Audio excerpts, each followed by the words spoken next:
Bonjour à toutes et à tous, je m'appelle Paul Maillot, je suis vice-président en charge des affaires sociales à la FAGE. Bienvenue dans cette vidéo de présentation des dernières actualités.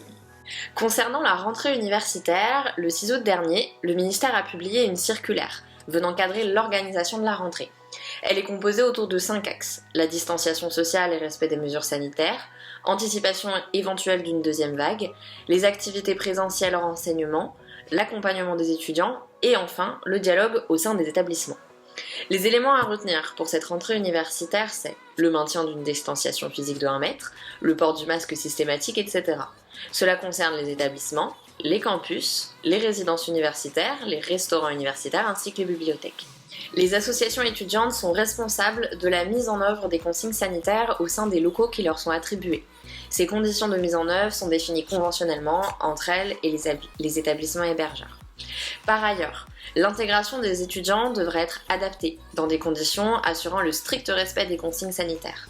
Les étudiants seront sensibilisés aux gestes barrières applicables à cette occasion.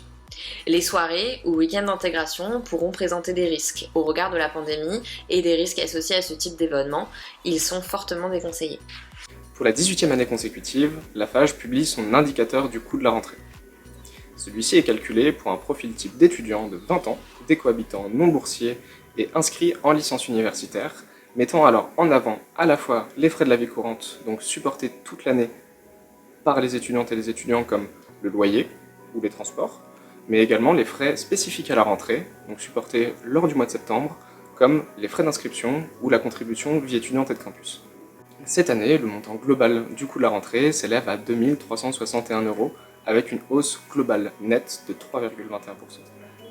Cette évolution s'explique notamment avec l'ajout des masques, dépense obligatoire pour les étudiantes et les étudiants, qui n'est actuellement pas prise en charge par les universités et qui fait connaître une augmentation sans précédent des frais de la vie courante, donc de 5,13%. Nous demandons donc à ce que plusieurs mesures soient mises en place afin de pallier ces frais, comme une prise en charge totale des masques pour les étudiantes et les étudiants, ou la simplification des aides d'urgence, à l'instar de ce qui y avait été réalisé lors de la crise sanitaire. Au cours de l'été, la FAGE a pu accueillir des fédérations à l'occasion de séminaires. Tout d'abord le séminaire santé, nouveau séminaire de formation de la FAGE, où l'on a pu recevoir des fédérations de filières ainsi que des fédérations de territoire. Des groupes de travail se sont tenus pour créer de nouvelles positions liées à la santé à la FAGE, un moment de rencontre et d'échange pour tout le réseau. Et aussi le séminaire sur le coût de la rentrée, afin de préparer avec les fédérations ce temps fort de la rentrée. Cette année, la FAGE, en partenariat avec l'Union nationale des centres sportifs en plein air, l'UCPA, a eu l'occasion d'organiser le départ de 2 bus de jeunes, étudiantes et étudiants boursières ou boursiers, bénéficiaires des Agoré ou étudiantes et étudiants en santé, afin de pouvoir trouver un petit peu de repos en vacances avant la rentrée universitaire pour un coût total de 50 €, trajet, pension et activités en charge. Lors de la crise sanitaire, la FAGE a commandé une enquête auprès de Ipsos, un institut de sondage, afin de faire état des lieux des difficultés rencontrées par les jeunes pendant la crise sanitaire. À l'issue de cette enquête, nous avons constaté que plus de 70%, 74% pour être exact, des jeunes ont déclaré avoir rencontré des difficultés pendant la crise sanitaire, et notamment pour s'alimenter.